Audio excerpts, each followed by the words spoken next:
Olá, pessoal. Vamos aqui para a nossa quarta aula, né? Quarta aula aqui de balanço patrimonial. Antes da gente ir para o ativo não circulante, que eu comentei com você no final da aula passada, vamos passar pelo CPC 26 e ver o que o CPC 26 fala sobre ativo não circulante. Veja aqui comigo. E ele diz o seguinte, então, ele vai trazer informações que a gente já falou, tá? A gente já trabalhou aqui durante a aula. Mas vamos passar aqui só para você acompanhar a leitura, entender, que ele diz o seguinte no item 60. Primeiro ele começa fazendo a distinção entre circulante e não circulante. E aí ele diz que a entidade deve apresentar os ativos circulantes e não circulantes, passivos circulantes e não circulantes, separado dentro do balanço, exceto quando uma apresentação baseada na liquidez proporcionar informação confiável e mais relevante. Quando essa exceção for aplicável, todos os ativos e passivos devem ser apresentados por ordem de liquidez. Na verdade, a gente apresenta, falando do ativo, a gente já apresenta os ativos em ordem de liquidez, respeitando esses grupos, ativo circulante e não circulante, né? Falei para você na aula passada. Qualquer que seja o método de apresentação adotado, a entidade tem que divulgar o montante esperado a ser recuperado ou liquidado em até 12 meses ou mais do que 12 meses após o período de reporte para cada item de ativo e passivo. Lembra que eu te expliquei? Até 12 meses, ativo circulante, o que extrapola vem para o ativo não circulante. Então, está falando sobre isso ali no CPC também. Continuando ali. Aí ele começa a entrar no ativo circulante, né? O ativo tem que ser classificado como circulante quando satisfizer qualquer dos seguintes critérios. Isso aqui é cobrado em questão teórica literal, né? Você tem que saber, então, o que o item 66 fala. Perceba o seguinte, ele fala quando satisfizer qualquer desses critérios. Ele não fala que ele tem que satisfazer todos esses critérios. É quando satisfizer qualquer um deles. E aí, quais são os critérios? No circulante, espera-se que seja realizado ou pretende-se que seja vendido ou consumido no decurso normal do ciclo operacional. Mas antes de eu te explicar o que é o ciclo operacional, ele também cita aqui, ó, espera-se que seja realizado em até 12 meses após a data do balanço. Até 12 meses, aquele esqueminha que eu te expliquei, né? 31 de dezembro, até 12 meses, 31 de dezembro de X1, até 12 meses, 31 de dezembro de X2. Tudo que eu for realizar dentro desse período, eu classifico como ativo circulante. Aí você pode estar se perguntando, realizar? Como assim realizar? Realizar é transformar em dinheiro para a entidade. Então, receber uma duplicata, vender um estoque, é assim que eu realizo esses componentes do ativo circulante, transformando em dinheiro. E aí ele diz ali, ó, espera-se que seja realizado no decurso do ciclo operacional, ou espera-se que seja realizado até 12 meses. Qual a diferença aqui? Inclusive, a gente já vai ver, quando entrar em ativo não circulante, que a Lei 6404 traz uma observação quanto a esse ciclo operacional. O ciclo operacional, ele vai desde a aquisição da matéria-prima até transformação dessa matéria-prima em produto acabado, venda dessa mercadoria e recebimento pela venda. O ciclo operacional, portanto, ele vai desde o momento que eu adquiro a matéria-prima até o momento que eu recebo por essa venda. É o ciclo da operação. É isso que ele está falando ali. Então, espera-se que seja realizado no decurso do ciclo operacional da entidade, no decurso normal desse ciclo operacional ou em até 12 meses. A gente já vai ver daqui a pouquinho, quando a gente fala de Lei 6404, para ativo não circulante, que a lei traz um detalhe quanto ao ciclo operacional. Então, a gente já vai ver esse detalhe que ela fala aí. Outra característica para que a gente classifique como ativo circulante de acordo com o CPC, mantido essencialmente com o propósito de ser negociado, caixa ou equivalente caixa, né, que a gente já viu, a menos que a equivalente caixa aqui que ele está citando são os bancos e aplicações financeiras de liquidez imediata. Tá? São basicamente isso, mas a gente vai ver com mais detalhes quando entrar em DFC. A menos que, por enquanto, fixa nisso. Caixa é o dinheiro, equivalente caixa, banco e aplicação financeira de liquidez imediata. a menos que a sua troca ou uso para liquidação de um passivo se encontre vedada vedada durante pelo menos 12 meses após a data do balanço. Aquilo que extrapola o período de 12 meses da elaboração do balanço não é circulante. Lembrando daquele exemplo, que extrapola 12 meses? Sim, de 31 de dezembro de X1 até 31 de dezembro de X2 é circulante. O que extrapola X2 já não é mais ativo circulante. E ele está falando isso aqui também. Todos os demais itens devem ser classificados como não circulantes. E aqui, esse é a informação, o ciclo operacional aqui do CPC 26, ó. Entidade é o tempo entre aquisição de ativos para processamento e a sua realização em caixa ou equivalentes. Quando o ciclo operacional não for claramente identificável, pressupõe-se que a sua duração seja de 12 meses, tá? Exercício social. Ok, pessoal? Então, até esse momento, o que nós vimos? Nós vimos que no ativo nós temos o ativo circulante que está dividido dessa forma.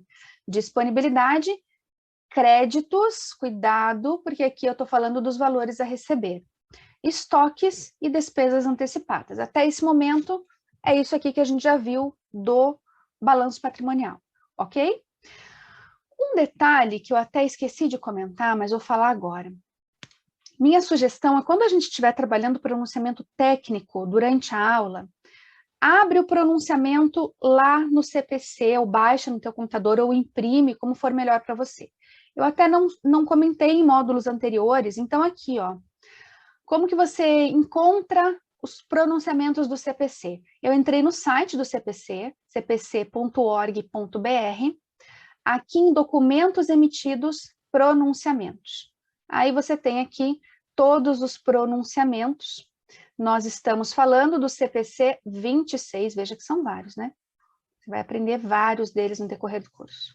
Já falamos um pouquinho sobre o CPC 00 e agora estamos falando do 26, está aqui, ó.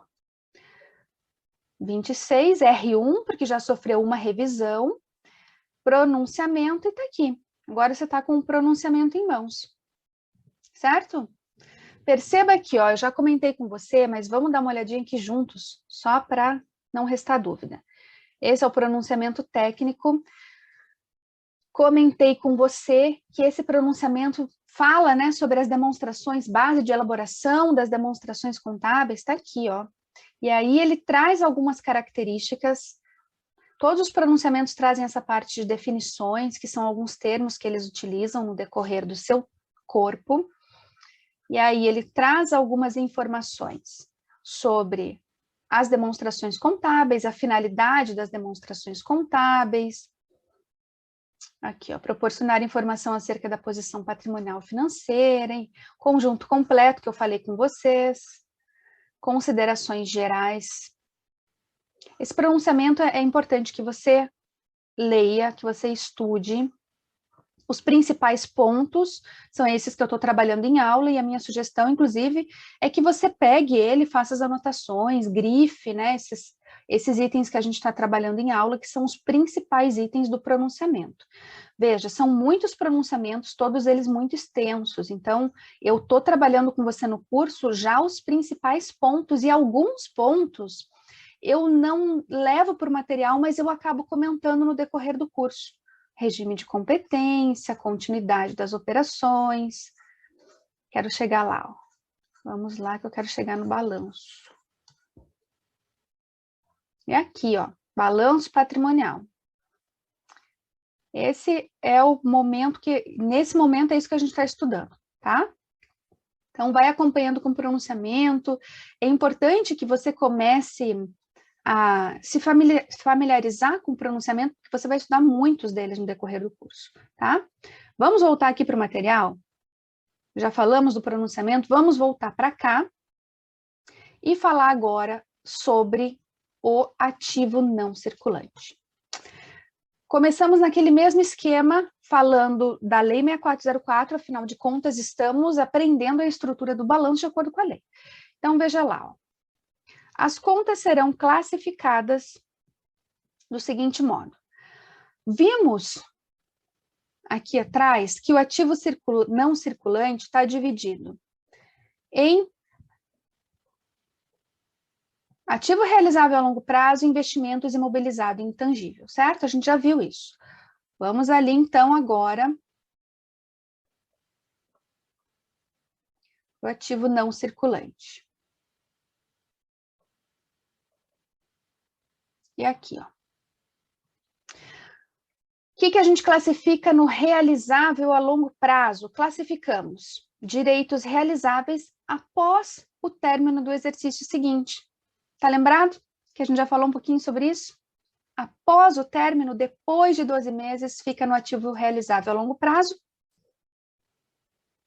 Assim como derivados de vendas, adiantamentos, ou grifa isso, tá?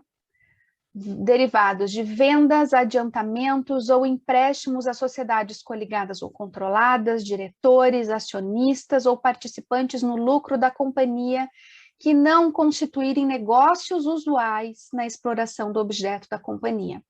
Eu vou te explicar isso aqui porque a gente vai começar a falar justamente do realizável a longo prazo, claro, seguindo a ordem. Já vou te explicar. Investimentos, participações permanentes em outras sociedades e direitos de qualquer natureza não classificáveis no ativo circulante. Isso aqui também é importante. Então, as participações permanentes em outras sociedades e direitos de qualquer natureza não classificáveis no ativo circulante e que não se destinem, isso é muito importante, à manutenção da atividade da companhia ou da empresa, porque quando se destina à manutenção da atividade da companhia ou da empresa, eu classifico em outro lugar. Ativo imobilizado, os direitos que tenham por objeto bens corpóreos, lembra que eu falei que no balanço patrimonial a gente dividia bens corpóreos de incorpóreos? Pois está aqui, ó. No ativo imobilizado, os bens corpóreos destinados à manutenção das atividades da companhia ou da empresa ou exercidos com essa finalidade, inclusive os decorrentes de operações que transfiram à companhia os benefícios, riscos e controle desses bens. Grifa, porque eu vou te explicar tudo isso aqui. E, por fim, intangível, direitos que tenham por objeto bens incorpóreos, aqueles que não têm existência física, os imateriais, também destinados à manutenção da companhia ou exercidos com essa finalidade. Inclusive aqui o fundo de comércio adquirido. O parágrafo único traz aquela observação sobre o ciclo operacional e ele diz que na companhia em que o ciclo operacional da empresa tiver uma duração maior que o exercício social, a classificação no circulante ou longo prazo terá por base o prazo desse ciclo. Veja, o que ele está falando aqui? Eu vou te explicar esse parágrafo único agora, porque a gente vai começar justamente pelo ativo realizável a longo prazo, por isso que eu já vou te explicar. Eu já disse para você que nós classificamos no ativo circulante tudo aquilo que eu tenho a receber no exercício seguinte, certo? Então, até X2 eu classifico aqui no ativo circulante. O que extrapola, eu classifico no realizável a longo prazo dentro do meu ativo não circulante. Então, agora você já sabe. Tá? Então, o que ultrapassa o exercício seguinte, eu classifico como realizável a longo prazo. E aí, o que o parágrafo único diz? Na companhia em que o ciclo operacional tiver uma duração maior que o exercício social, a classificação em circulante ou longo prazo terá por base o prazo do ciclo operacional. Então, algumas companhias, algumas empresas têm um ciclo operacional com duração maior do que 12 meses. São empresas, por exemplo, um exemplo clássico que nós utilizamos em aula, é aquelas empresas que fabricam aviões, navios. Para produzir esses itens, nós precisamos de um período longo para vender, para receber, e aí o ciclo operacional, ele tem uma duração maior do que 12 meses. O que ele está querendo dizer aqui nesse parágrafo único? Que nessas situações em que meu ciclo operacional é maior do que 12 meses, quando eu for fazer a classificação em circulante ou longo prazo, eu não vou considerar o exercício social como a gente faz aqui, eu vou considerar o ciclo operacional. Então, se o meu ciclo operacional tiver a duração de 2 anos, é esse o período que eu vou usar para classificar circulante e longo prazo. Se o meu ciclo operacional tiver uma duração maior do que o exercício social, eu vou utilizar o ciclo operacional para fazer a classificação entre ativo circulante e realizável a longo prazo. E aí, nesse exemplo, eu classifico em ativo circulante tudo que eu tenho a receber em até 2 anos, em realizável a longo prazo, tudo que eu for receber após 2 anos. Mas isso aqui não é comum, é bem incomum, na verdade, de você enxergar.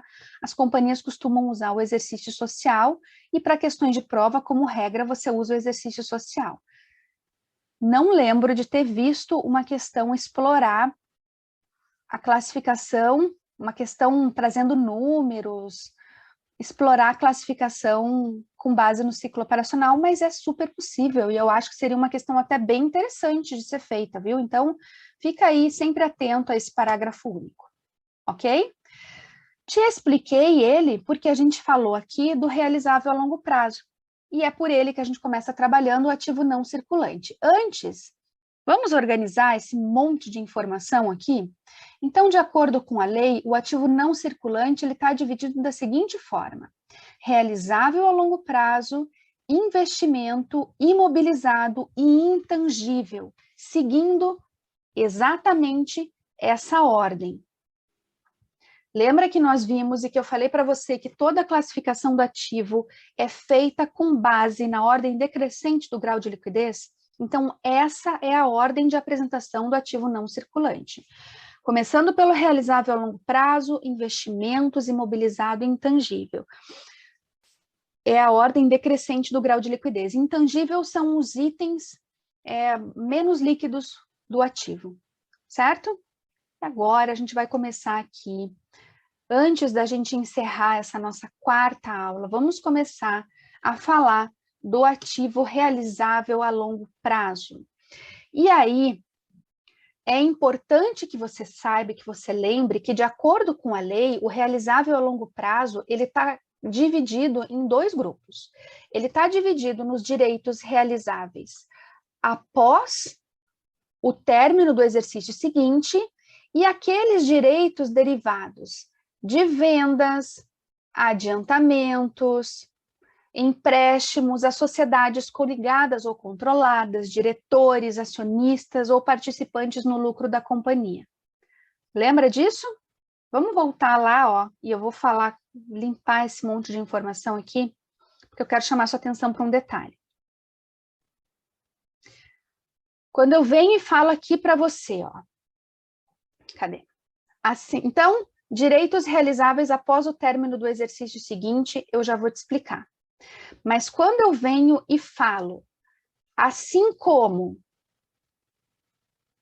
os derivados de vendas, adiantamentos ou empréstimos a sociedades coligadas ou controladas, diretores, você vai aprender essas coligadas e controladas no decorrer do curso, acionistas ou participantes no lucro da companhia, que não constituírem negócios usuais na exploração do objeto da companhia.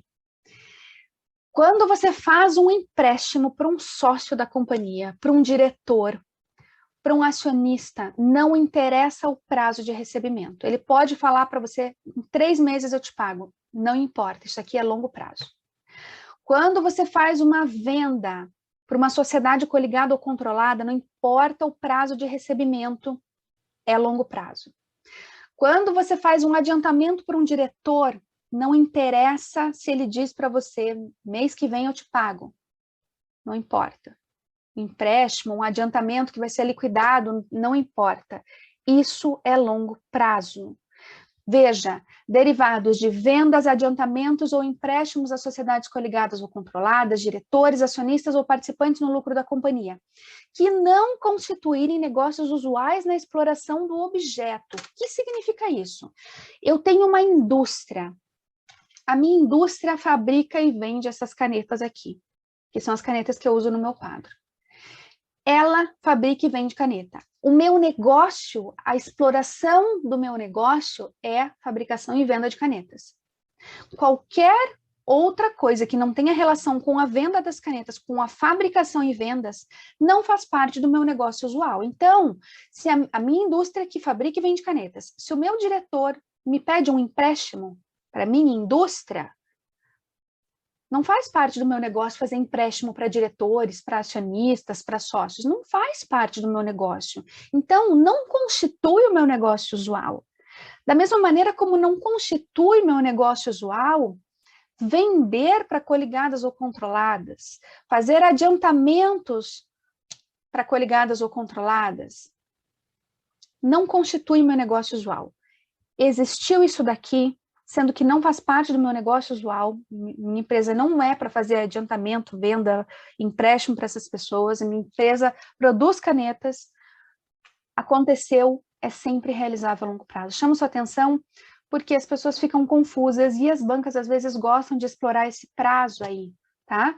Então, a lei simplesmente diz isso. Derivado de venda, adiantamento ou empréstimo, para essas pessoas, não constituindo o negócio usual da companhia, é realizável a longo prazo, ok? Vamos voltar aqui, ó. E agora eu vou te explicar essa primeira parte aqui, ó, que são os direitos realizáveis após o término do exercício seguinte. E por que eu vou te explicar?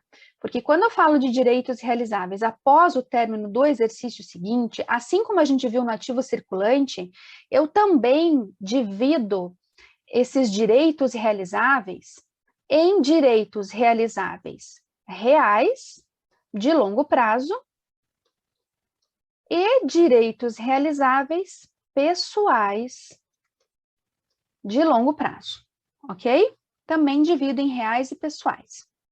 Os direitos realizáveis reais de longo prazo são os bens em estoque. A gente já viu que reais são os bens, né? Então, são os bens em estoque que só podem ser vendidos após o término do exercício seguinte, após o exercício seguinte. É comum? Não, pessoal, não é comum a gente encontrar estoque em ativo realizável a longo prazo, mas você tem que saber que existe essa possibilidade. Então, por exemplo, animais que são criados aí para minha entidade e que eu vou vender quando eles estiverem a partir de determinada idade, então os animais que estão em criação, bens que demorem um período longo para serem produzidos, e aí esses itens eu classifico aqui como realizável a longo prazo. Lembrando sempre que a principal característica que a gente viu aqui são os direitos realizáveis após o término. Eu estou falando deles, daqueles direitos realizáveis após o término. Então, bens em estoque que demandem um longo período para ficar prontos, eu classifico aqui como realizável a longo prazo, mas, de novo, não é comum. Direitos pessoais de longo prazo são os valores a receber de longo prazo, que ultrapassam o término do exercício seguinte. Um exemplo aqui, muita atenção nesse exemplo, porque esse raciocínio você precisa em algumas questões de prova. Vamos supor que eu fiz venda de mercadorias e eu vou receber duplicatas. Então, eu tenho duplicatas a receber. Mas aí, eu vendi essas mercadorias e vou receber em 16 parcelas mensais. 16 parcelas mensais de R$1.000. Preste atenção. O que nós sabemos que classificamos no longo prazo? Aquilo que extrapola o exercício. Então, direitos realizáveis após o término do exercício seguinte. Como é que eu vou classificar isso aqui no balanço patrimonial? Prestem atenção. Veja que são 16 parcelas. Você já sabe que tudo que você recebe em até 12 meses, você classifica no ativo circulante, certo? No realizável a longo prazo, que fica dentro do ativo não circulante, você classifica aquilo que você recebe em mais de 12 meses, que extrapola 12 meses, para ser mais correto aqui na explicação. Então, o que você vai classificar no teu ativo circulante? Você pode estar se perguntando, eu jogo tudo isso aqui para longo prazo? Não. As 12 primeiras parcelas, você classifica aqui no teu ativo circulante. 12 primeiras parcelas no teu ativo circulante, e aí as 4 parcelas restantes, porque essas 4 parcelas restantes, elas vão extrapolar os 12 meses. Você vai classificar no teu ativo realizável a longo prazo. Então, aqui, ó, 12 parcelas de R$1.000, R$12.000 vai ser classificado no teu ativo circulante e R$4.000 no teu ativo não circulante realizável a longo prazo. Beleza, pessoal? Muito cuidado com isso daqui, porque tem questão que explora esse raciocínio. Quando você vê, 16 parcelas mensais, ou em 16 meses, ou em 24 meses, cuidado, você não joga tudo para longo prazo. Você tem que classificar uma parte dessas parcelas no teu curto prazo, porque a gente já viu na aula anterior o que a gente classifica no ativo circulante. Direitos realizáveis até o término do exercício social subsequente. O que extrapola os direitos realizáveis após, aí sim é longo prazo. Então, cuidado com esse detalhe, tá? Só para concluir um detalhe aqui também nessa explicação toda, veja que eu não estou aprofundando tanto em cada grupo. Por quê? Porque a gente vai aprofundar no decorrer do curso. Nesse momento, o que você precisa é conhecer o que classifica em cada um desses grupos. No decorrer do curso, eu vou aprofundar algumas coisas com você. Essa classificação em circulante e longo prazo, você já está aprendendo agora. Agora, aquela classificação, aquele componente lá de clientes, a retificadora, perda estimada com crédito de liquidação duvidosa, você vai aprender a contabilizar, você vai ter uma explicação melhor sobre a base de cálculo.